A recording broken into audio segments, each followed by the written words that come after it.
Welcome, Brett. Welcome to Belgium. Thank this you. is not your first time here. It's good to be back. Yeah. And what do you think? Have you changed since the last time you were here? This is actually the first time I've been in Leuven, so. Okay. But has it changed? I guess so. It's been about 4 or 5 years since I've been here. My ex-girlfriend used to live in Brussels, Yeah. so I mostly know Brussels. That's the reason why I used to come here. What do you think about Leuven? Huh? What do you think about Leuven? To be honest, I've only seen the road from the train station to here, so Yeah. I don't have a deep sense of it so far. It looks nice though. It looks I've nice, got a big guys. university. That's always good, you know. It's, Yeah. All right. Let's get to the meat and potatoes of tonight. Sure. So in preparing for this interview, I read your book, and I also read a bunch of articles and that you've done, not only for this book, but your first book, The Heretic's Guide to Global Finance, Hacking the Future of Money. Mm-hmm. So before we dive into Cloudmoney, let's a little bit more in depth. I'm always fascinated by the events that lead up to someone wanting to publish a work about a certain topic. So what was the catalyst for writing this book? Yeah, so I'll try to give a short version of the story.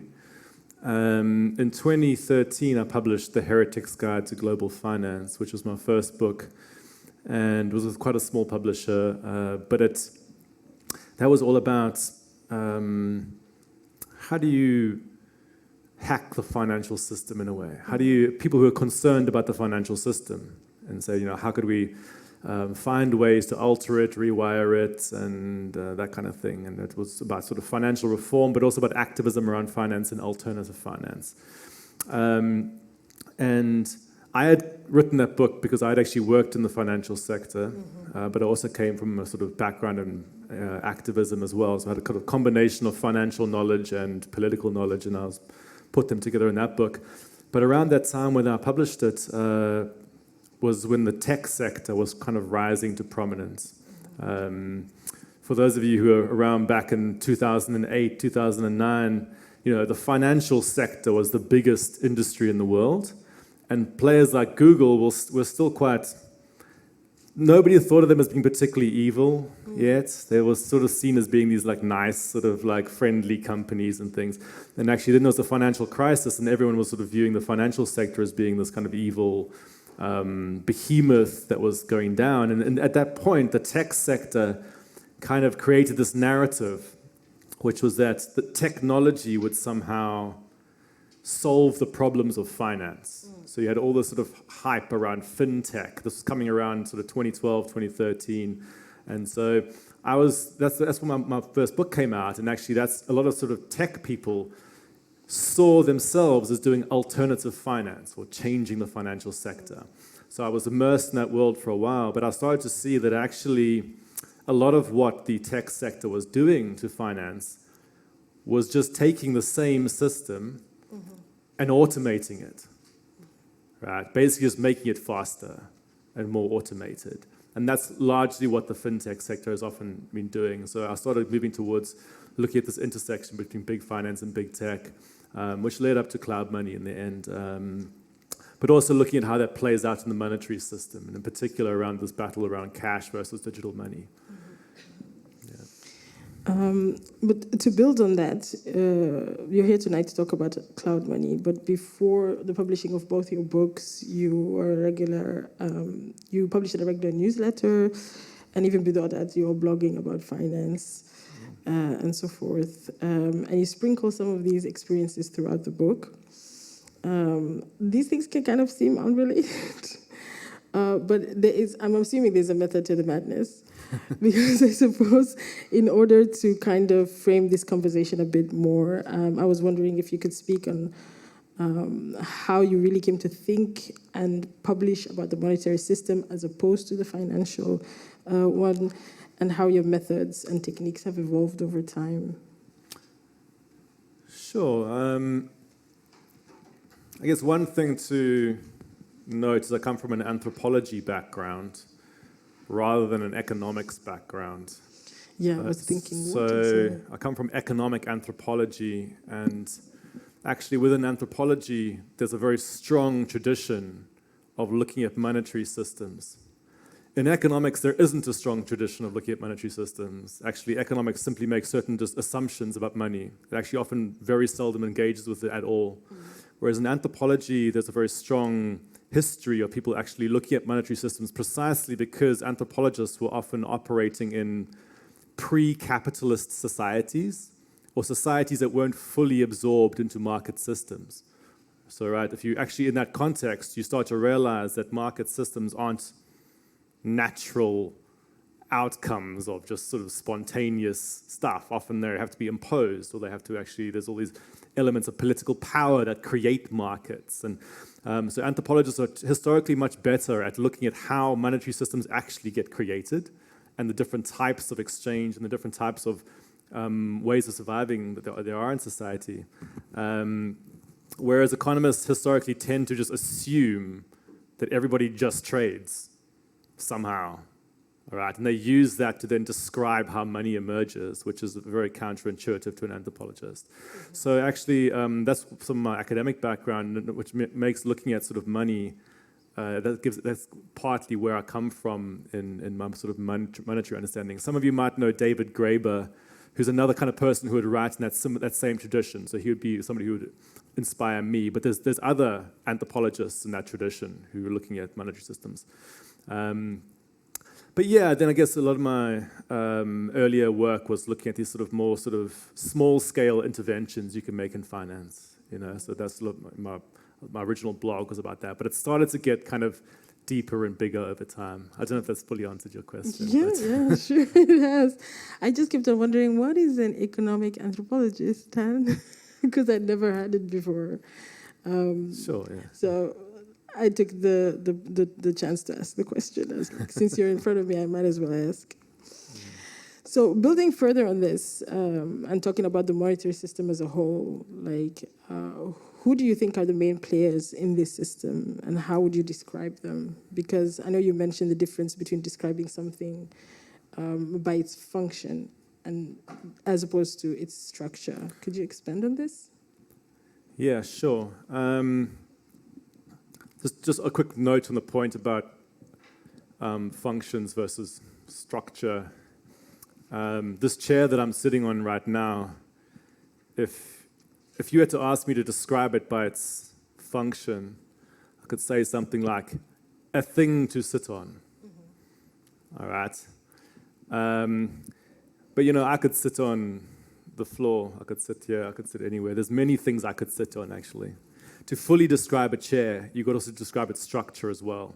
And there's very different types of structures, but we can pick out certain common features around what the actual structure of a chair is.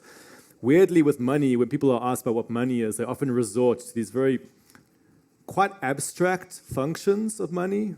They'll say, oh, it's a medium of exchange, a store of value, unit of account, which are kind of like semi-meaningless statements unless you actually give an account of how money does that, how it achieves those functions, what's the actual structure of the monetary system that makes those things a reality. And traditionally in economics, this is a no-go area. You don't describe the structure of money. It's assumed it just somehow works. It's whatever it does. It's assumed away. Whereas in the critical tradition, we look at who are the actual players in the monetary system, how is it politically created, what are the actual units. And one of the big problems in our society, when you ask people about money, they believe that there's, I sometimes call this the one type of money illusion, all right?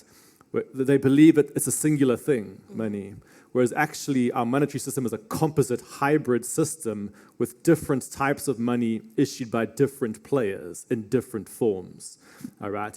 And so when you look at, for example, this debate around cash versus digital money, those are two separate forms of money issued by different players. And many people don't realize that. Many people, when they're looking at cash, they just think it's the same thing as digital, but just slightly cruder. You know, a bit like you're looking at an electric guitar versus an acoustic guitar. You're like, well, they're the same thing, but one's a bit more automated. In reality, they're not the same thing. They're actually totally different types of money with different issuers. I can go into Yeah, you used then the metaphor of the casino to explain it in your book. I was thinking that you could just build Sure, on it. yeah. So one of the best metaphors to quickly help a person understand that there's more than one type of money in society is to use the metaphor of a casino.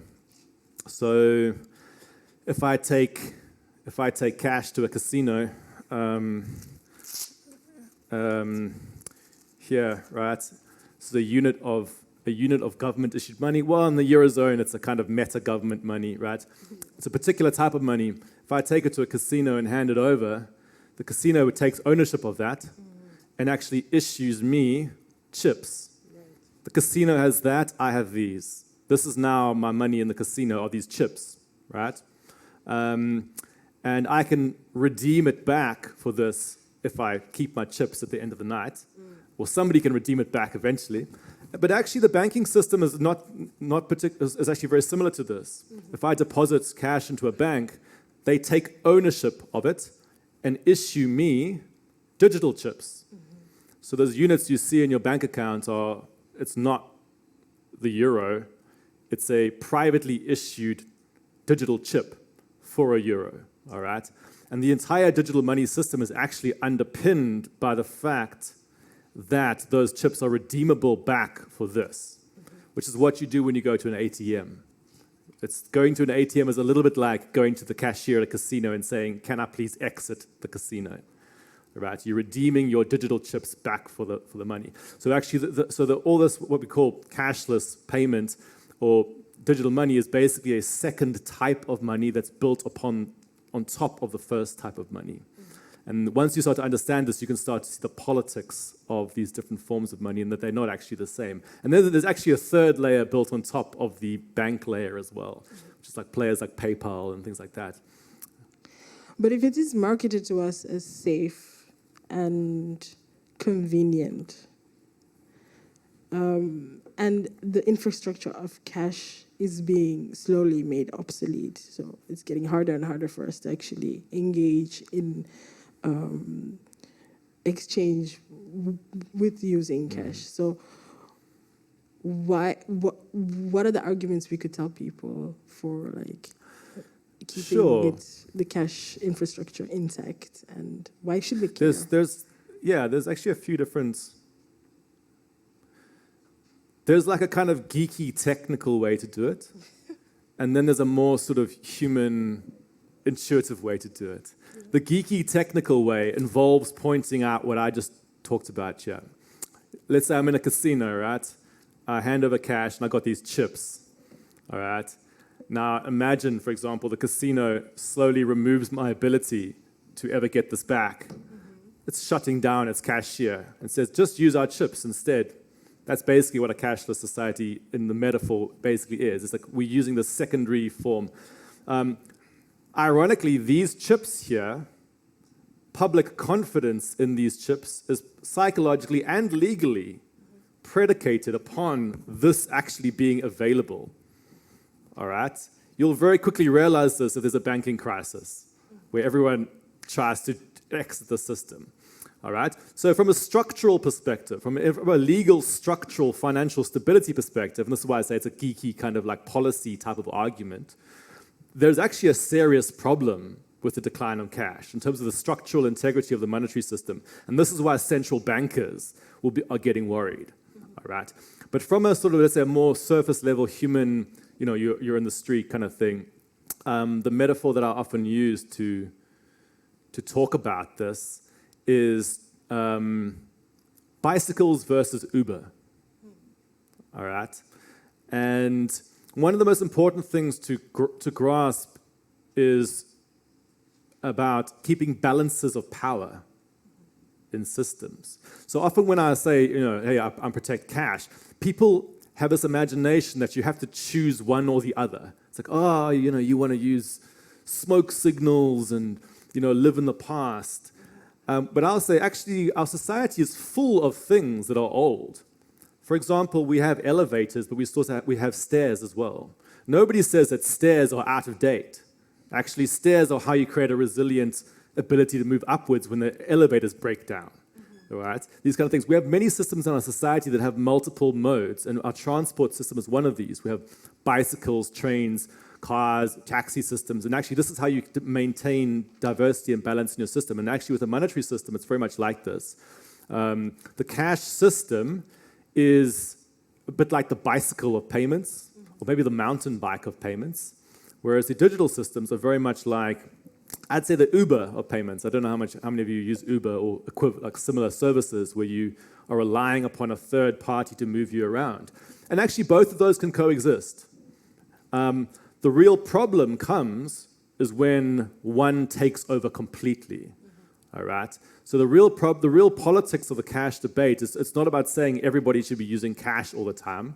It's saying we should have the ability to not have to use the digital system all the time. Because that'll be a little bit like having a society where your only way to move would be by using a taxi app, all right? Which would create huge surveillance problems, censorship problems, resilience problems, many kind of exclusion problems, plus an attack on local economies. And we can go into those particular things, but that's the sort of the big meta argument. Just to come back to the kind of thesis of the book, right? It is about the merger, and it is about merger and acquisition, right? The merger of the financial sector and big tech. Yeah. But what is being acquired? Yeah, so the book opens with the line, I forget the exact line, but this book is about a merger and an acquisition. That is the line. The merger is between the forces of big finance and big tech. The acquisition is of power over us, essentially, right? And so the big story that's been happening in the global economy over the last, 15 years or so is, the world's biggest industries used to be finance and oil. All right, those were the big kind of beasts. But over the last decade, big tech has completely outstripped that, right? But big tech itself cannot operate without digital finance infrastructures.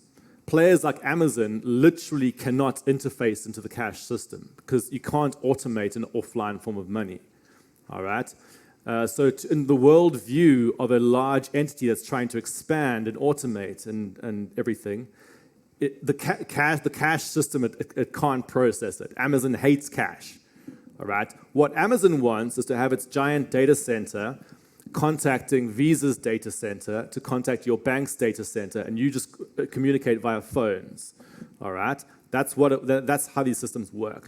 And so big tech can't operate unless it fuses into the finance infrastructures, right? The digital finance infrastructures. So if you're wondering why in the global economy right now there's a prevailing trend towards, which is slowly emerging, a kind of attempt to demonize cash culturally. You might say it emerges from individual human beings, but if you zoom out, you can see the structural changes in the global economy. It's that there's pressures among these players who are trying to expand, and they cannot operate with cash. So there's a kind of an ideological change in the society as they basically say, we want to accelerate, we want to speed everything up, we want to automate everything, but the cash system is sort of holding us back in a sense. Now, if you're a kind of technology fetishist, or you want society to speed up and expand and grow constantly, then of course you probably will buy into this ideology. You'll probably say progress means getting ever faster, ever more automated, ever more interconnected. But there's lots of people in the world who actually find that quite inhumane. There's many people who actually say, I'm a human being, I like interacting at a small scale. I don't want to be told that everything must constantly be speeding up and expanding. That's a kind of corporate ideology that seeps into our culture. And actually in the political class as well. If you go anywhere I go in the world right now, I'm sorry, I'm going on too long. Go ahead. Any country I go to right now, regardless of what their local situation is, every politician has to talk about digital transformation. They have to, because they realize that if they don't, the overarching transnational economy will, quote unquote, leave them behind. All right? They don't perceive themselves as having a choice, right? So really what we're looking at is a structural issue. But we get told these stories that the reason why we do this is that it's all convenient and we love automation and so on. Yeah, I mean, adding to that, the book you mentioned, the creation of this narrative, the purposefully, right? that the cashless society is inevitable because millennials and Gen Zers demand a safer, digital, faster alternative to cash. And all this while making the cash infrastructure obsolete, so like you had mentioned, and it's creating a self-fulfilling prophecy. Yeah.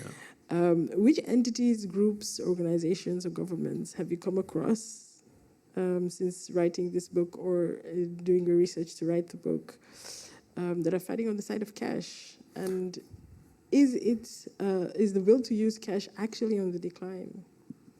So which governments are fighting to protect the cash so economy? protect is a difficult word in the situation because the only government in the world right now to actively be fighting for cash is probably Giorgia Meloni's government in Italy. Now, she's on the political right wing, right? And which adds an interesting political dynamic to this, right? Because historically, it was actually left-wing movements who were anti-corporate. All right. If you look at old anti-corporate activism, because basically a cashless society is where you have your entire ability to pay is taken over by corporates, big tech and big finance. All right. De facto, it's a huge corporate enclosure, which means historically there would have been a kind of left-wing impulse to say we fight corporate power and so on. But all the political boundaries right now are all getting like mixed up in these crazy new combinations. So actually in Italy is where you're finding an ostensibly right-wing politician coming out and saying the cash system is public money, whereas the private systems are those digital casino chips, essentially, what I've been saying, right? And we need to protect our public system from privatization, which is basically a kind of almost old left-wing argument.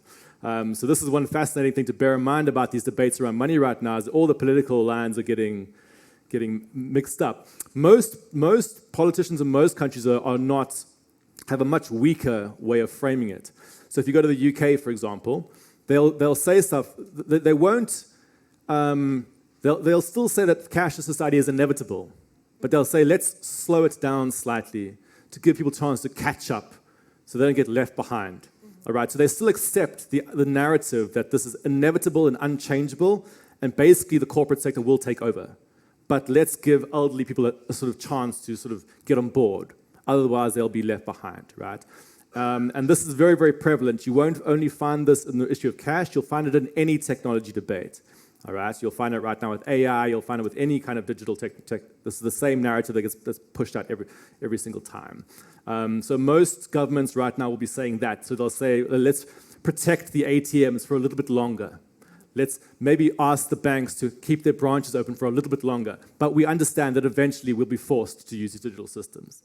So what me and other types of activists are trying to say is we have to have a much more proactive, forward-looking approach to say we actually need to demand an alternative. Much like the cycling movement demanded bicycle lanes, we need a movement now to say actually we demand to have an alternative available in future. And one of the arguments of financial inclusion as one of the benefits of a cashless society? Well, cashless society produces financial exclusion. So, yeah, de facto, it excludes people. So it's the opposite, really. To understand the politics of financial inclusion, you've got to understand, again, if you step back and you look at the transnational narrative. The transnational narrative is that the global capitalist system has to constantly expand and accelerate. And if it doesn't, we're all screwed, all right? That's the sort of standard political line, all right? This is where the inevitability narratives come in about automation and digital technology. They say, if you don't do it, you'll be left behind, right? If you have that narrative in place and you see somebody who's at risk of being left behind, you can then make out as if you're offering a kind of humanitarian service by absorbing them into the digital system. Right? We're saying, we're saving you from being left behind. We're throwing you a kind of a lifeline because you're still using this other system. It's a bit like, imagine a person riding a bicycle in a rural area to a small store and buying something using cash. And then Amazon comes along and says, you're at risk of being left behind. We're going to help you get on board with our system. And then Uber comes along and says, you're at risk of being left behind. We'll help you stop using your bicycle so you could use Uber. And the banking sector says, you're at risk of being left behind. We'll help you to not use your cash and you'll be absorbed into our systems. And this is what a lot of inclusion is. It's absorption into corporate systems. Now, there is a alternative sort of a different type of inclusion that you find in the sort of smaller parts of the inclusion community where people actually think about, can we create meaningful alternatives? And I think what you guys have been doing here is probably would be included in that type of definition, just to say, let's find a different style of inclusion. But in the dominant narrative, it's very much just get absorbed into the standard centralized system. And have you come across projects in your travels where you see that happening? Like, I know there are some examples you have in the book about, I don't know if it was a vendor in a South American country who was who was installing a cashless system. And maybe also, I don't know, because I lived in Kenya for a while before I came here, and M-Pesa was really very popular at the time, and you could do everything on it, like basically everything. That was 2007. That was before that the level of which did not exist here in Belgium until about a few years ago. So you can imagine that then people are being told, okay, like people who don't have access to banks, who don't have access to infrastructure, can use then these kind of payment systems to propel themselves out of poverty, do business, and all of those kinds of things. Well, you got to, with any kind of financial reform / change, you got to decide what level you want to operate at, like, and how much you want to reject the overall system. And the basic rule is the deeper you go, the harder it is. If you want to make shallow changes to a system, it's actually fairly easy. You know, you could even just pass policy changes at, in the European Commission and get a sort of minor alteration to a system. If you want to do something like alter the entire monetary system, it's incredibly hard because there's so many systems built on top of it. All right, it's like trying to alter the deep level code of a computer or something. And so many, so there's many sort of financial inclusion professionals who will basically say, look, for most people in the world, we're going to have to do this, right? So given that that's the case, let's try to find some interesting way to help this person. They're not doing a fundamental critique of the underlying structure of our economic system, but maybe it's more realistic. And I guess this is one of all the interesting things when you're looking at any attempt to build alternative economic systems is how deep do you want the intervention to be?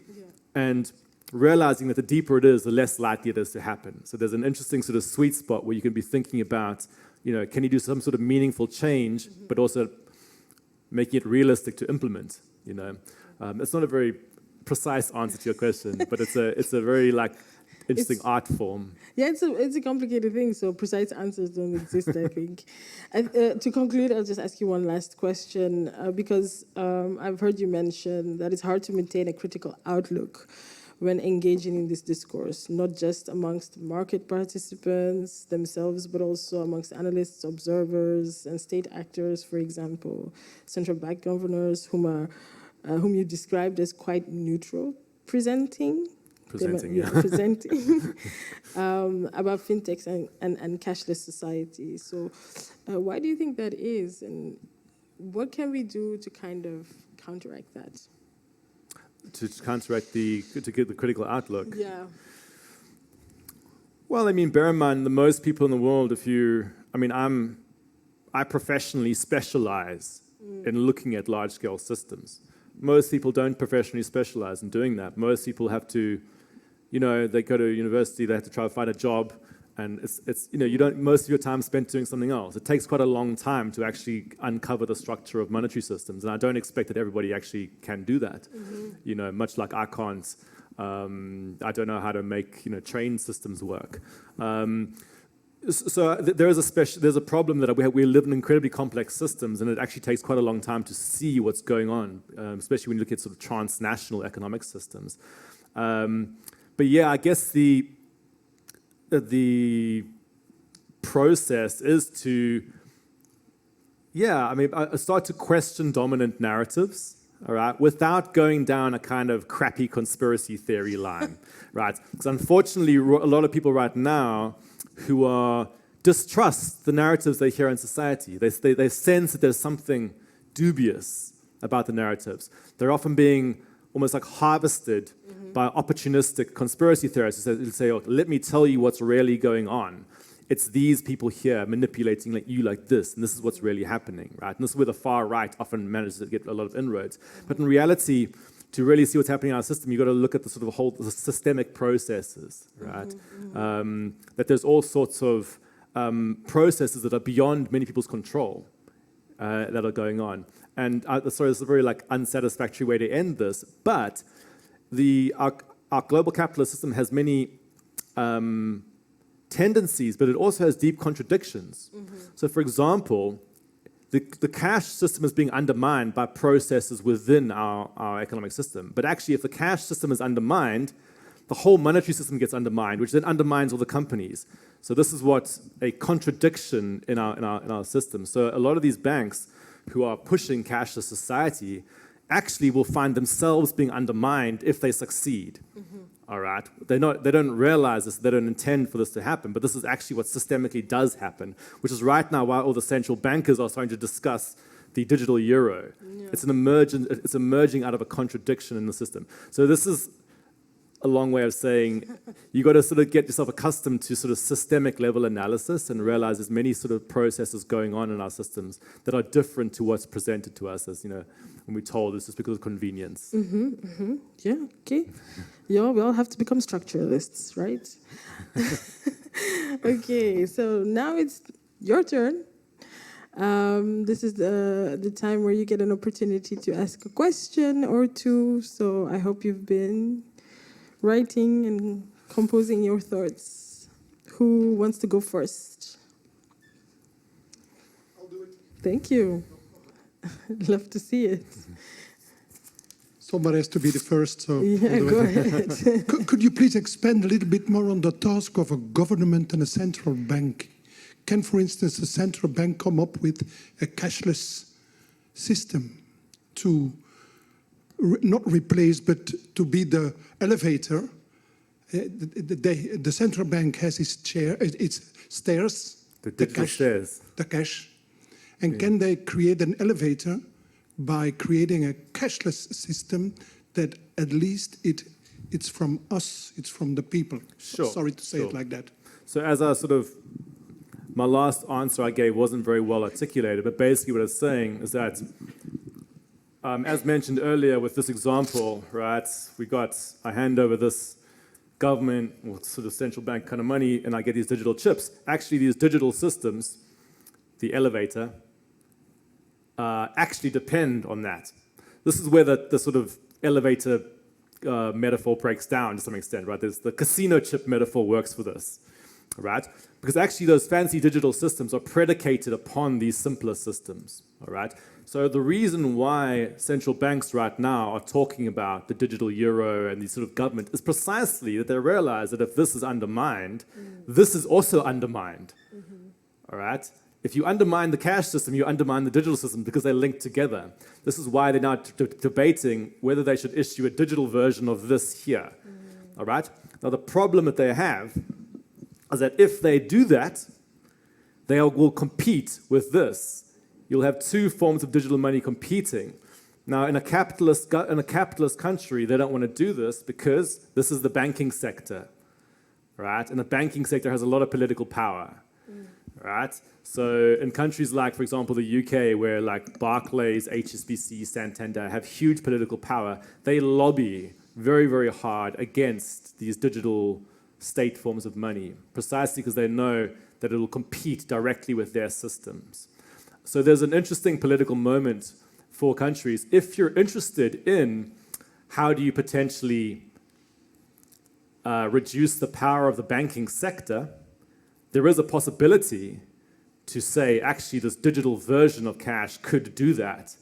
But then you have to deal with the political reality that lots of central banks do not want to attack their own banking sectors.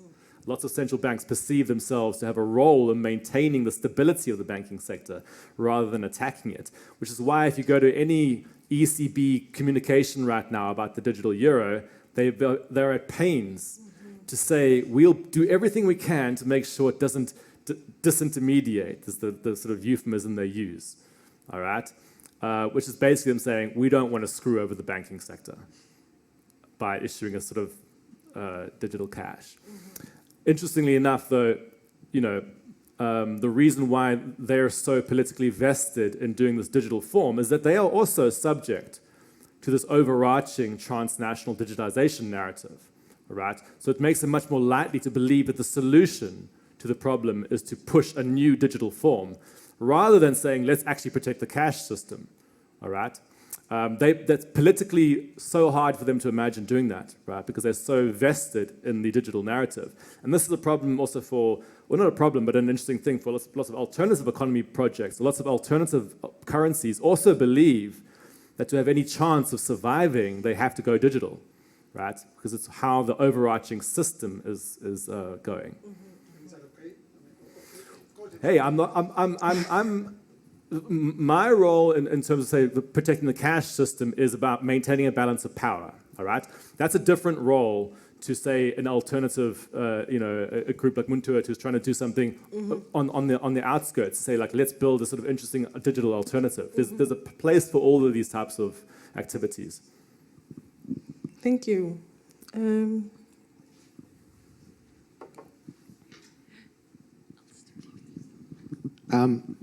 Yeah, about the balance of power. I'm just wondering, not that I'm against cash, but wouldn't it be possible to design a monetary system in just such a way that you distribute the balance of power regardless of whether it's digital or cash? So, we'll say the question again. Would it be possible to design the monetary system? Yeah, because you've been digging deep, but there's still a layer beneath, namely the creation of money and destruction of money, that cycle, which has some behavioral nudges built into it. So, and the way I look at it is that also leads to concentration of power, because there's no limit to how much money you can actually pile up. Yeah, so that's the difference. Monetary reform movements prior to the sort of digitization era, the big thing that's been talked about is the fact that banks can create money, all right? Which is basically another way of saying banks can issue digital casino chips, right? It's a different form of money, but basically the limitation with my casino metaphor is that when I go to a casino and hand over cash, they issue me the same amount of cash, of digital chips, right, or chips. So they keep a balance between their reserves and the amount of chips they issue out. In the banking sector, this balance doesn't exist. Banks can have a certain number of reserves, and they can expand the chips at will, all right? And they expand the chips when they're issuing loans, right? Because they basically, what a loan is basically them issuing new digital chips out, all right? And then the bank payment system is where that's all being mediated, right? That's the basic gist of it. And that confers a lot of political power to banks to direct the direction of the economy. So they say, we want to mobilize a particular industry and not that industry. They can do it. They can issue new money into that industry to mobilize it, right? Or they can shut it down. So there's another political debate, which is to say, do you want banks to have that power? Should there be a public alternative to that?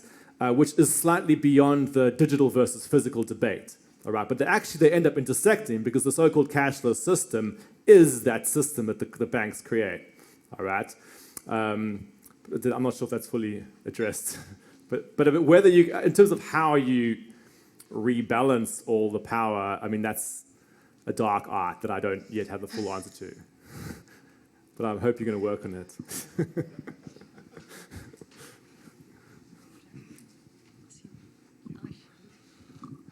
So you're talking about power, but what are your thoughts on like the blockchain technology?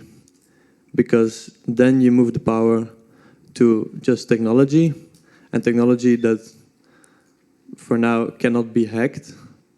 So is that then an alternative to like Sure, yeah. big banks? And I mean, bear in mind, technology is a fairly small part of how you run a monetary system. It's not an unimportant part, but it's but one part. So in the original crypto movements, there was a bit of a technology fetishization. The idea that the mere fact that you've taken a centralized database and sort of squashed it out into a sort of like, more decentralized distributed layer somehow means everything's different, all right? In reality, early crypto systems were incredibly crude in terms of, if you look at something like Bitcoin, it's incredibly crude, all right? It has a sophisticated technological infrastructure for moving around an incredibly crude token, all right, which cannot compete with the banking sector. The banking sector has far more power than that. The banking sector can create money, can mobilize entire industries. It has huge credit systems, all right? Bitcoin is a sort of random blank digital token that you can move around in a distributed fashion. I mean, that's interesting, but it's not, doesn't nearly have the power to compete with the actual system, all right? Despite the fact of what the kind of like Bitcoin community would say. Bear in mind, there's a huge industry that's built around the trading of those tokens. So there's a massive vested interest in not thinking too hard about that, all right? In terms of the broader crypto community though, yes, there's lots of interesting stuff. I mean, the sort of post-Bitcoin community is starting to think more seriously about how do you actually use that interesting technological architecture to do a more meaningful type of monetary system, all right? And that's what we'll sort of post. There's a lot of interesting exploration there for sure. And so I'm not at all against the idea that there's lots of fascinating stuff that you can do in the crypto space. So yeah. Yes, but you also have like stable coins. Yeah. Not like Bitcoin that are just used to be to use for investment. Sure, yeah. Is that then a better option? Sure. Yeah, again, if you want to, you got to zoom out and look at monetary geopolitics. I mean, the original versions of stablecoins were basically like a decentralized version of PayPal. All right. If you remember that earlier metaphor, I hand money to the casino, they issue me chips. But imagine you take the chips and you get new chips for those. It's like a third layer. All right. There's a third layer to the monetary system that PayPal is a part of. Stablecoins were an alternative version of that, to say we'll do a third layer promise for a third layer promise for second layer US dollars, which are themselves are sort of partially backed by first layer US dollars. So there was kind of like a black market promise for US dollars, all right, which can actually operate quite effectively as money, right, because it's tethered into the actual system. That's what the original system was called, Tether. What the crypto community is in particular right now is the big hope of the sort of decentralized finance movement is on what they call algorithmic stablecoins, which are systems that actually replicate through various somewhat dubious mechanisms sometimes the artificial effect of having a US dollar without actually being tethered into the banking sector, all right? And that's quite interesting from a balance of power perspective because there's some good arguments to say that if you can do that, you can start to actually distribute power in new ways. So again, it's an interesting area, but it's also controversial. And it's quite technical, so I don't want to go too deeply into it. All right. Thank you all for your wonderful questions. You were listening. Fantastic. We are going to move on to... Oh, there is another question. Sorry, I did not see you. Yes, I don't know if there is still time for one more. Go ahead. Thanks. You were also announced as an activist. I guess that your activism is about digging into this and communicating everything that you have found by writing about it. Can we as citizens also be activists in this, and how? Sure, I mean, activist is a bit like the term artist. You know, you have some people who professionally class themselves as activists, but at some level, as an artist. But then at some level, everybody's an artist, right?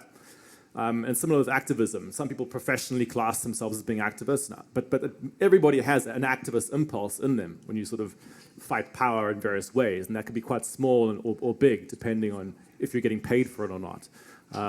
In the past, I would work on lots of financial reform campaigns and direct action campaigns around finance more generally.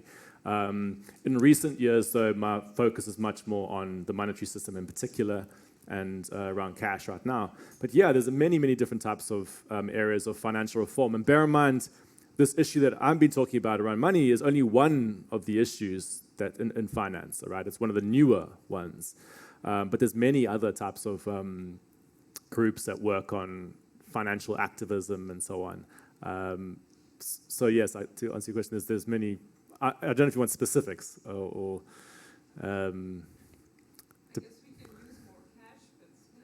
And in terms of the actual pro-cash movement, yeah, look, the pro-cash movement right now is probably sitting in the situation that, remember the rise of the automobile industry, when it's like coming to prominence. I mean, none of us were born then probably, but it was at one point it had the total sort of ideological dominance, all right? And it took a sort of counter movement, cultural movement to say, actually, you know what?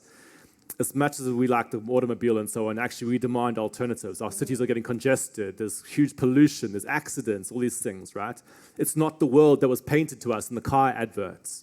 And we want something different. And we're not at that moment right now with this cash debate. Lots of people, when they see me protecting cash, they think I'm some kind of like idiot who's trying to sort of stop water running down a hill, But that's partially because people haven't yet built up a sort of critical consciousness. And actually you can build a cultural movement that starts to say, you know what, we demand an alternative. So I think that's probably but these groups are very, very new. They're only just starting to pop up now. So get involved or uncover them or help start them.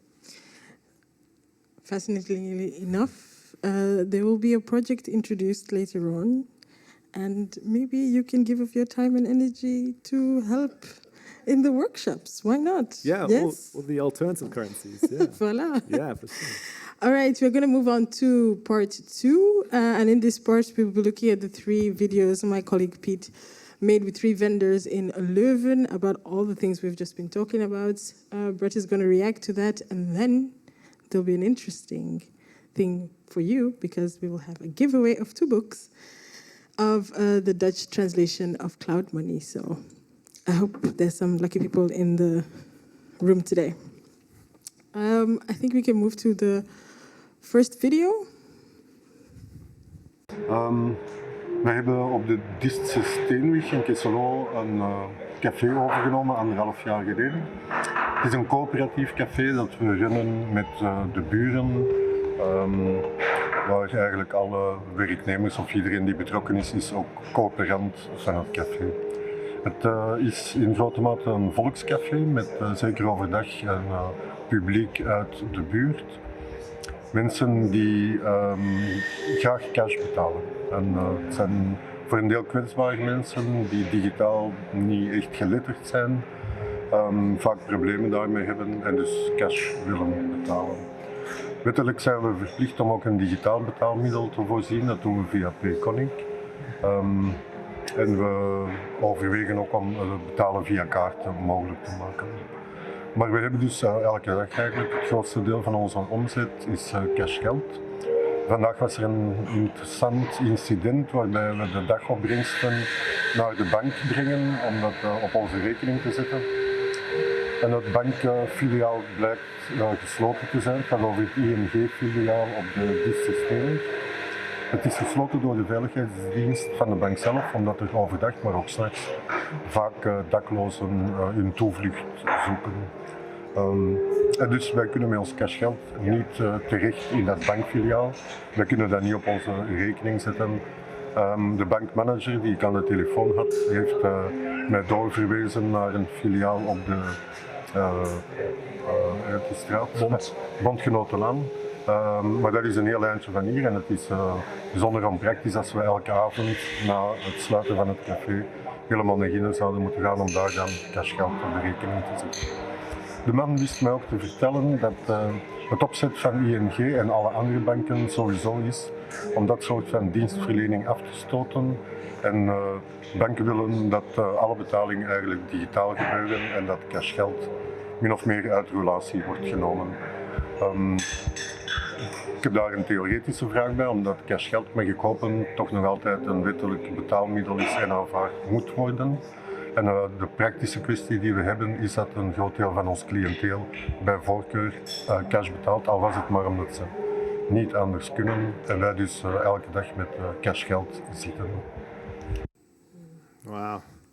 Yeah, I think he just named a few mechanisms that are being used to kind of reduce the use of cash. Yeah. Are there others next to the ones he mentioned, or? This is a fascinating video because it illustrates so many subtle and interesting points about this debate that many people are unaware of. Basically, what he was talking about there, or at least at the end, is basically how in a lot of communications from big corporates, they'll claim that the reason that they do things is because people want that. They'll say, oh, well, our customers want to use digital systems, therefore we'll close down the non-digital ones. In reality, what happens is that they basically engineer a situation which makes it harder and harder to not use the digital systems. It's like, you know, I mentioned this thing here, it's like them sort of pushing this further and further away, saying, oh, you know, it's making it harder and harder for me to actually, I'm holding these digital chips. So it's like, of course, in relative terms, it's going to start to make these seem relatively more convenient, right? Because this is getting harder and harder to accept. And so basically he's saying, the bank manager has basically told me that we will be preventing you in future from doing this, and you better get used to it, all right? And we're going to close down the branches, and you're going to have to walk much further now. It's going to make it, relative terms, you'll be punished if you do not do this, all right? Straightforward form of network coercion, basically, right? You're being coerced by the system around you, all right? And this is one of the things that's really deeply not appreciated in this debate, is how these industries, like the banking sector, has a massive interest in actually getting people to switch to their digital systems, because they cut costs like that and make fees, all right? But in reality, there's all sorts of people who actually do prefer the cash system. The one thing I'll say, sorry, I'm ranting a bit. The one thing I'll say is, you know, one thing he's talking about here is about exclusion, the fact that some people can't use the digital systems. But there's more than that going on, actually. That's one aspect. There's also many people who actually politically don't want to be forced to use the bank systems, don't want to be forced into corporate systems, don't want to have to use a formal intermediary for every single thing, all right? Imagine, for example, your kid wants to sell. I had a friend of mine the other day at the playground, and her daughter wanted to sell a few things at the playground as a sort of fun activity. All right? Imagine if her daughter had to ask Visa and MasterCard if they could facilitate the transaction for her doing some second-hand sale of her goods. Yeah. All right? There's many, many aspects of our society where you do not need large-scale formal intermediaries between everything. All right? And this is what these types of systems are doing. Basically, these banks are saying, we're going to force there to be large-scale digital intermediaries between even the smallest of small-scale interactions. Right. Which makes me so angry. I can see that. I think we all felt that. I think we can move to the second video right now. Hallo, ik ben Aagje. We staan hier vandaag voor hal 5. Ik ben barcoördinator hier. En om het even te hebben over alle betaalmanieren.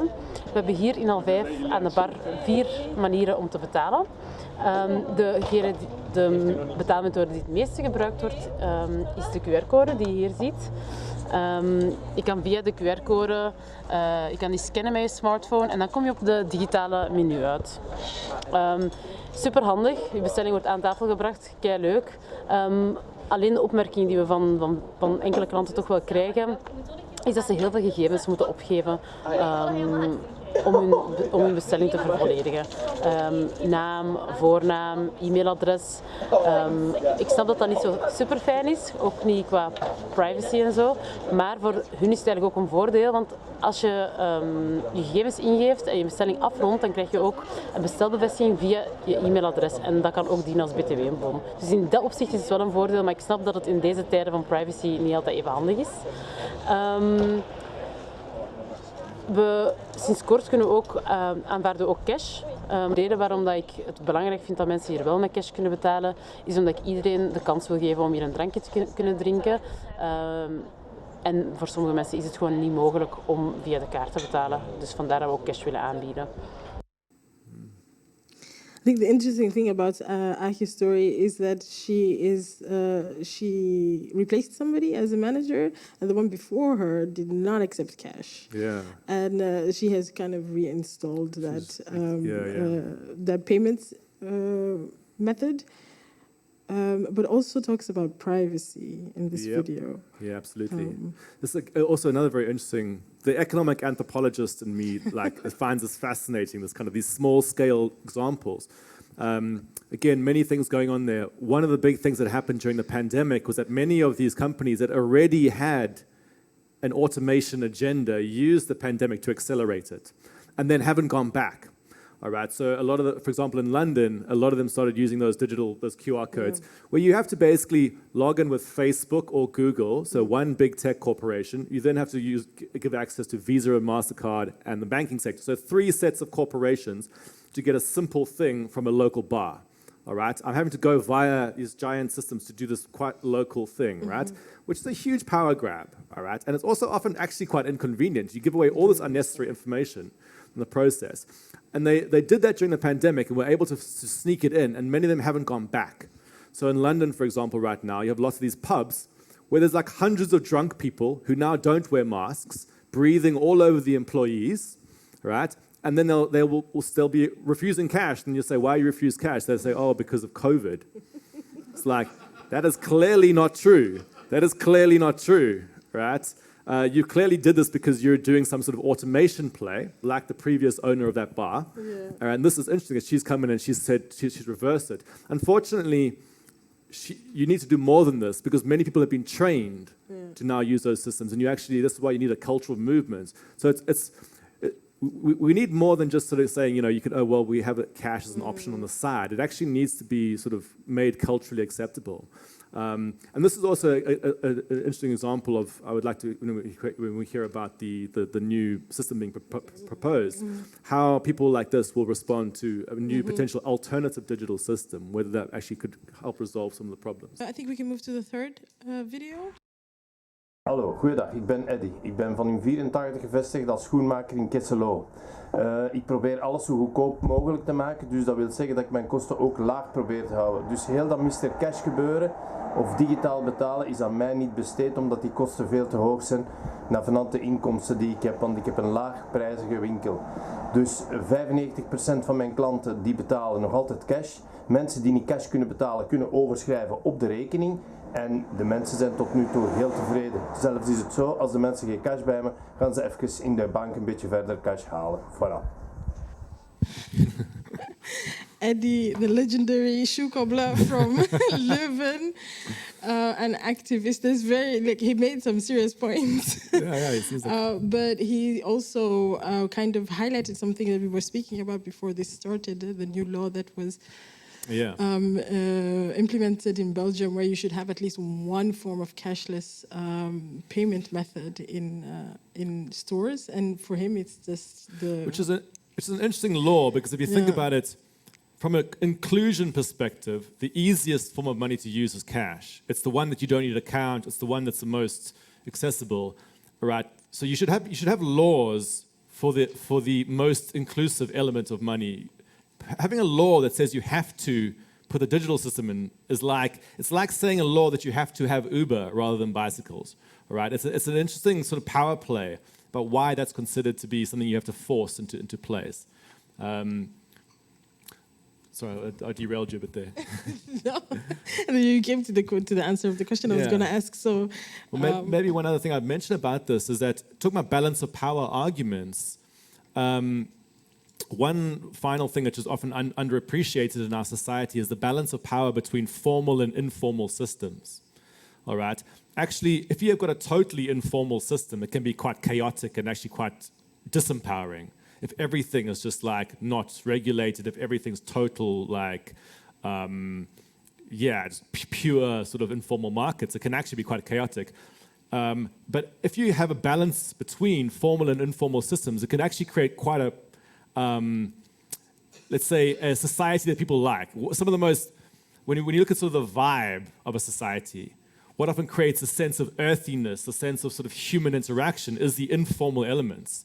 All right, and you can often have formal institutions that are there, but you have a sort of balance of power between the informal and the formal. So if I'm doing a big business transaction, I use the banking sector. But if I'm playing poker at home with my friends, I'm just using cash, right?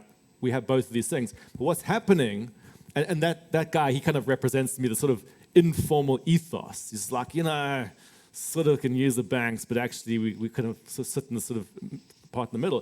But what's happening in societies that are going completely digital is that essentially your entire society becomes formalized. Mm-hmm. No interaction can happen unless you're going through formal intermediaries, and it changes the whole entire feeling of your society. And I know this in London now. When I go back to London, I used to live in London, but London's gone almost completely, you can hardly use cash in all sorts of places. there's a different feeling in the city now. You actually feel the presence of all these intermediaries that you have to interact with to get anything, right? And I think this is something that's often not appreciated in these debates, is how, for a person like me at least, I don't like the feeling of completely formalized systems. Yes, Eddie is the embodiment of informal good vibes. Informal good vibes, yeah, exactly. Now I'm going to turn it over to y'all again. So who has questions? Who's feeling froggy and wants to jump? No one? Oh, yes, thank you. There.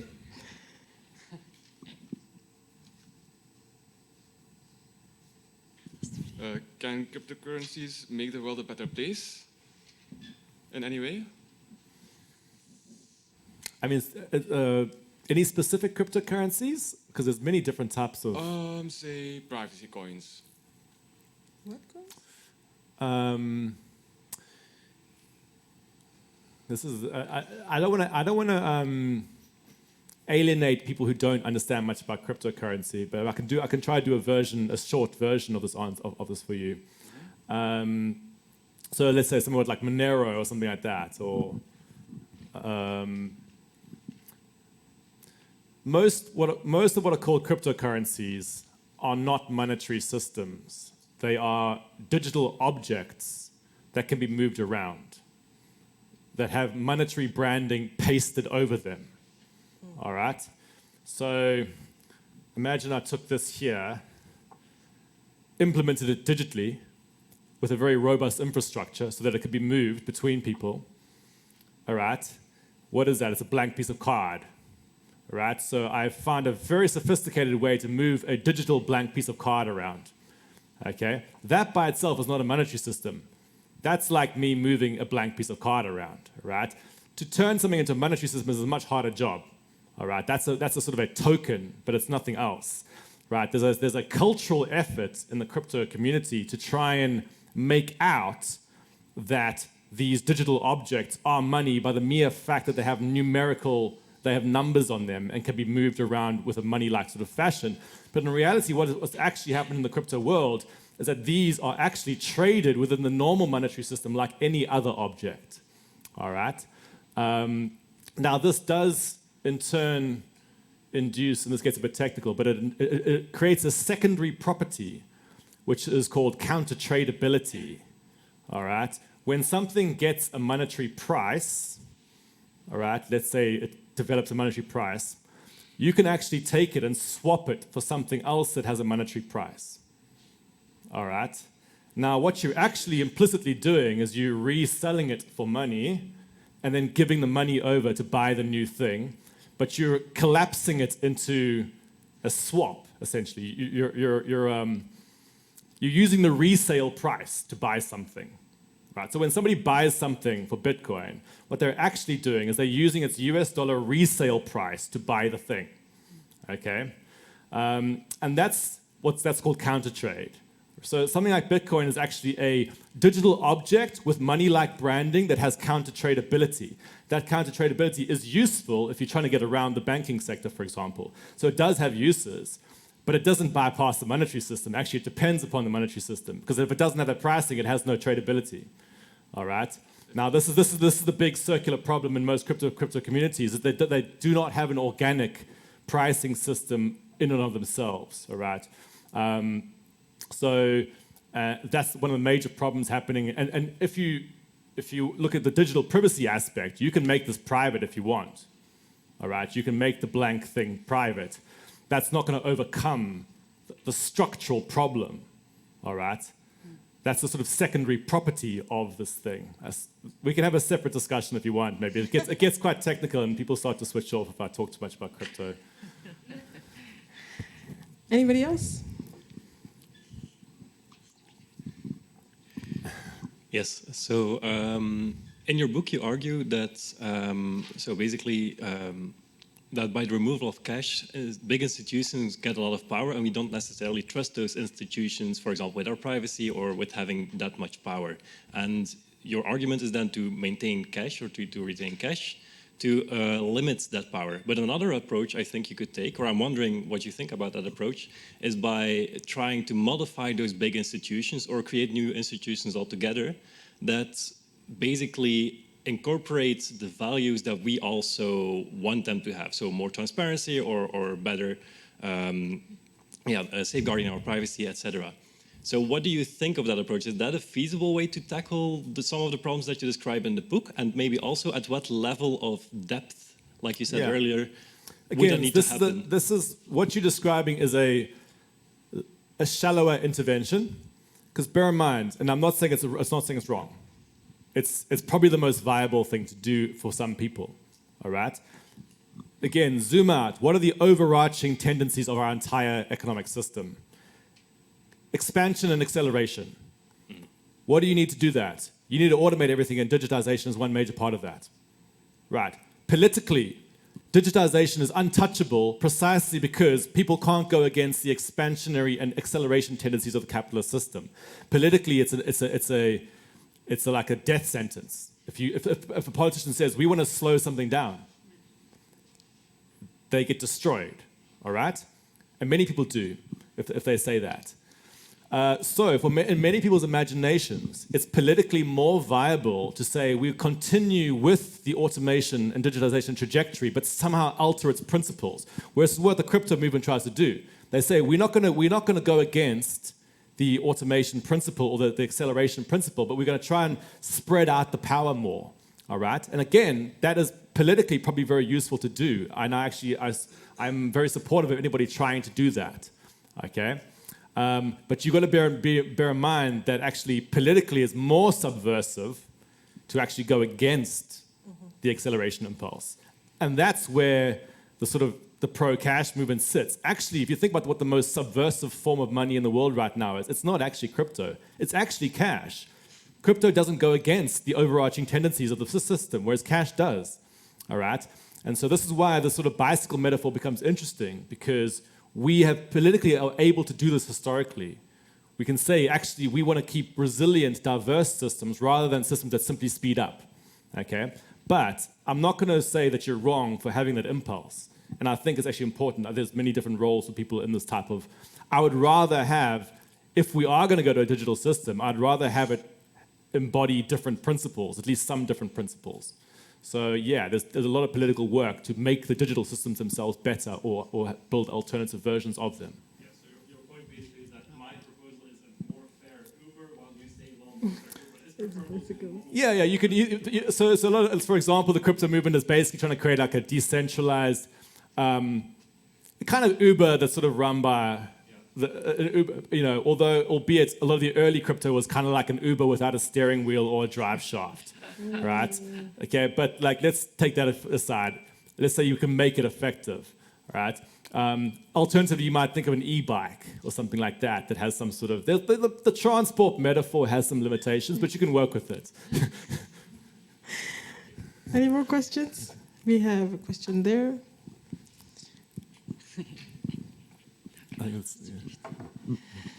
I wonder from 100 years from today, or 200 years, what will be the mean of transaction? Mm-hmm. Can you predict something?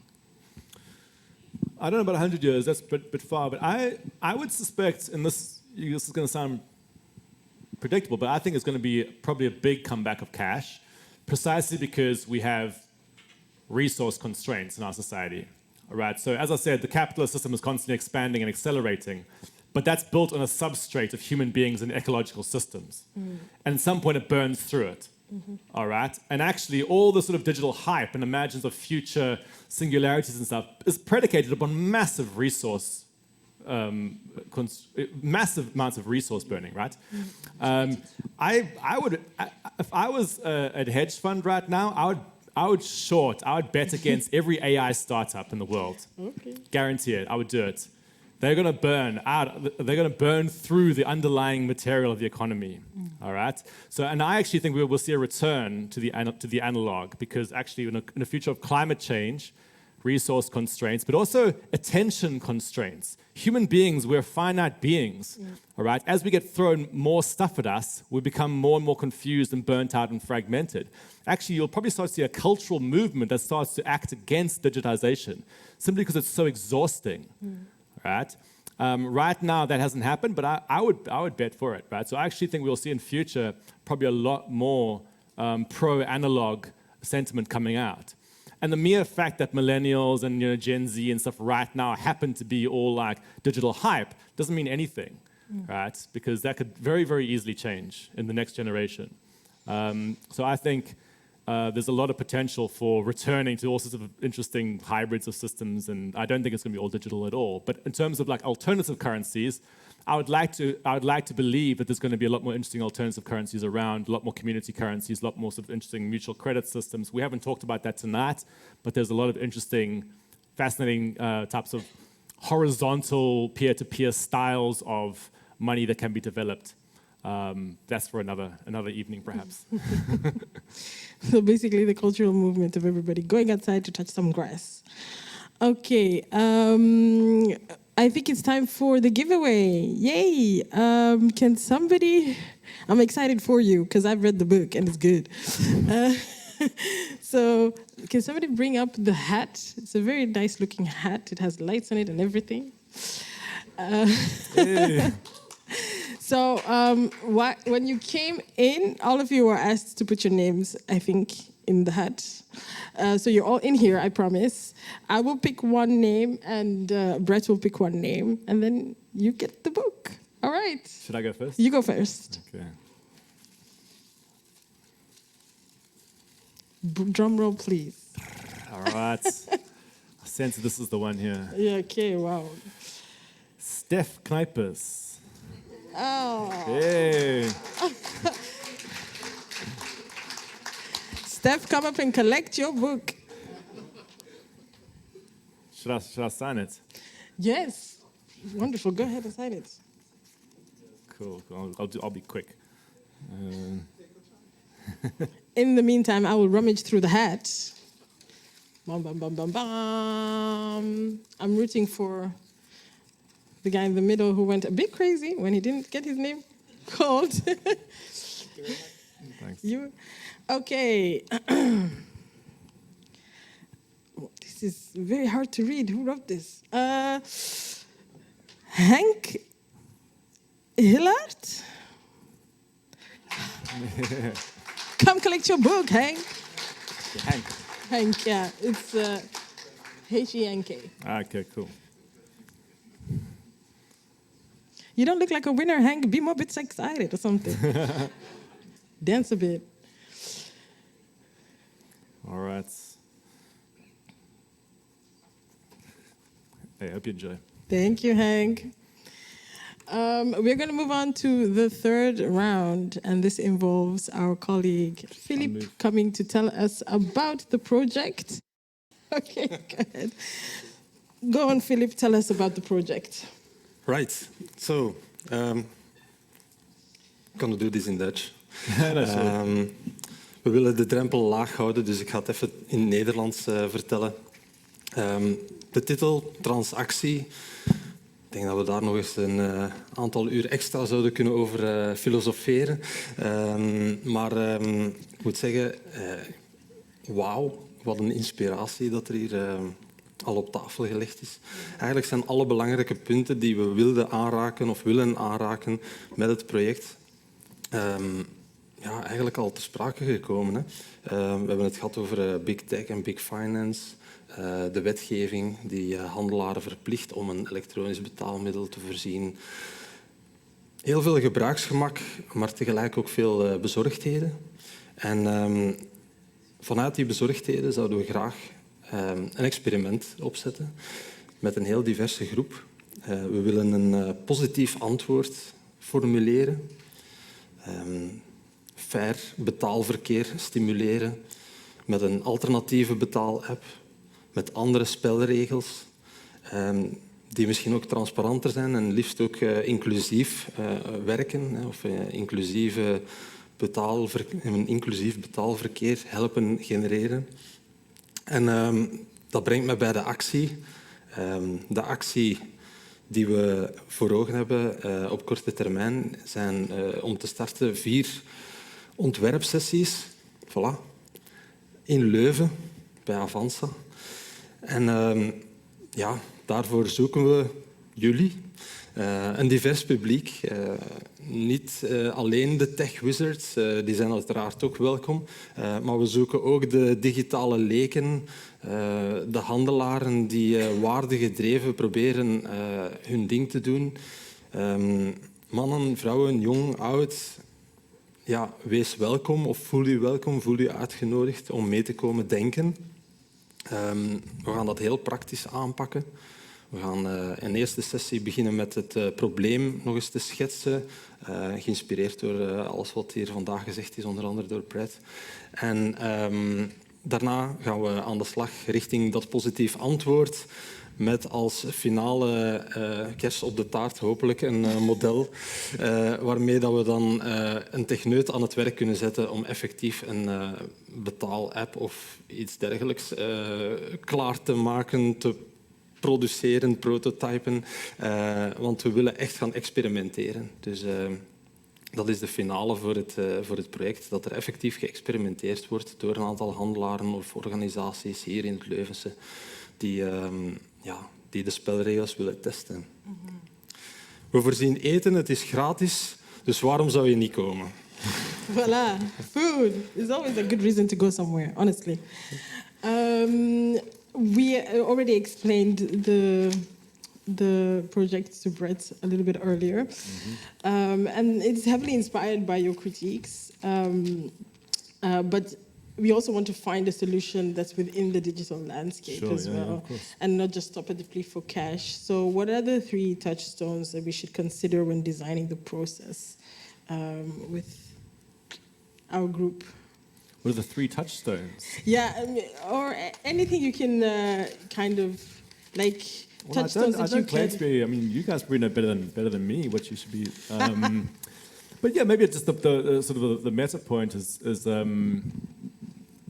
bear in mind, just to sort of quick reiterate, the cash versus digital is actually about the mainstream system, right? The big banks, all the big tech versus this public system, right? That's sort of where that battle's happening.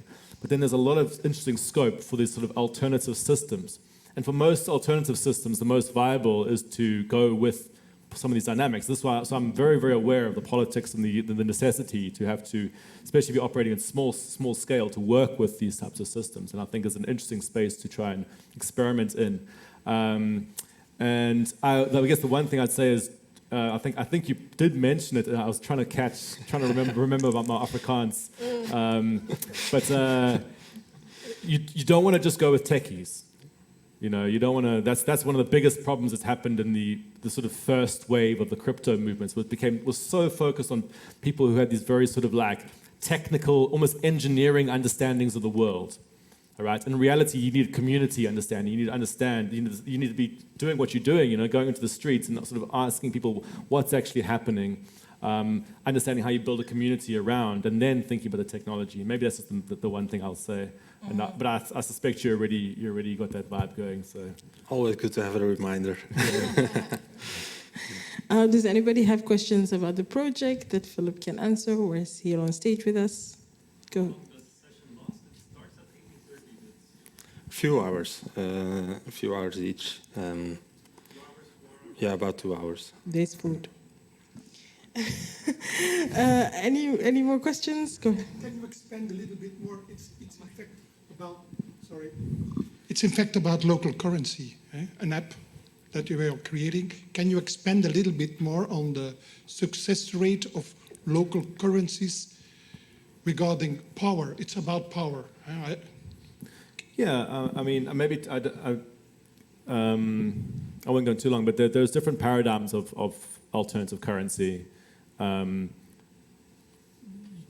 Historically, I've been involved in, for example, the Brixton pound, which was essentially a voucher system. People put money in a bank, and then the Brixton pound issues vouchers. And legally speaking, in the UK, they had to do that because they would be called counterfeiting. So, they'll be attacked by the state if they didn't do this. They had to say this is a voucher, and we have this for local businesses.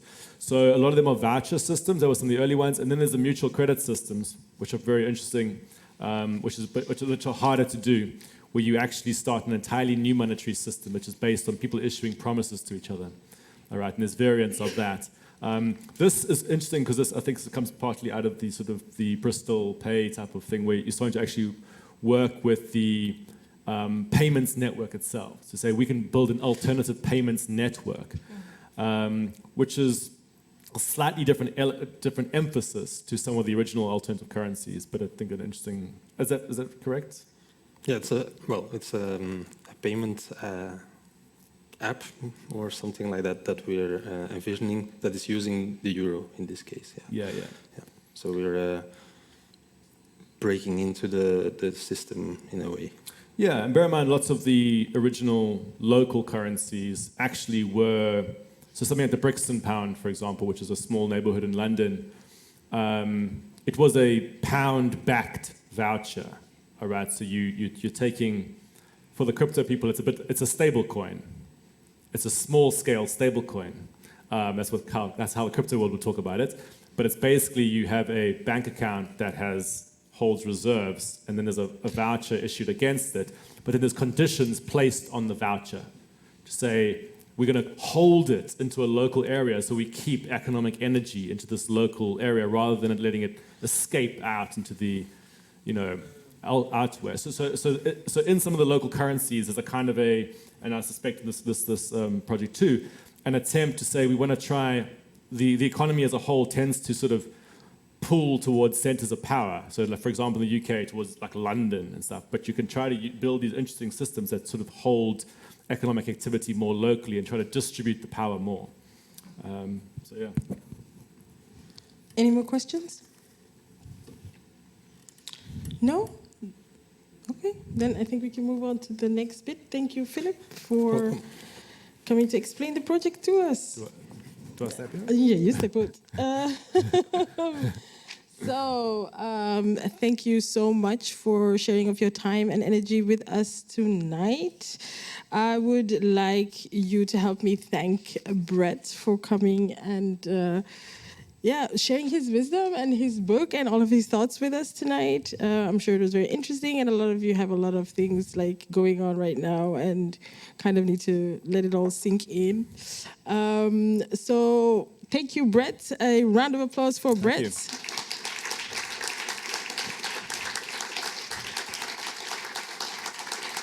Thanks for having me. You are most welcome. Thank I'm you for coming. excited to see how this project, how it progresses and how it gets going. So we'll keep you posted. So when we hit a wall, we can ask for advice. This has been a webinar, so it was recorded and will be on the Avanza site, as well as all the information you need to know about how to register for the workshops. That will also be on the Avanza site. Before we leave, I would like to present another one of our projects, maar ik ga ook nu overschakelen naar het Nederlands. Buren bij en burgers is een panelgesprek met Maaike de Keizer, een historica van KU Leuven, die het boek Tot op het bodem geredigeerd heeft. Zij gaat in gesprek gaan met Tom Troonbeeks van Bell & Company, een CSA-boerderij. En het gaat over de rol van gemeenschap in de landbouw. Dus van harte welkom allemaal, dinsdag 6 juni, terug in deze zaal. Now back to English. Thank you again for joining us. You can move over to the foyer and have some drinks and conversation and, reflect on the night. I have been your moderator. Good night.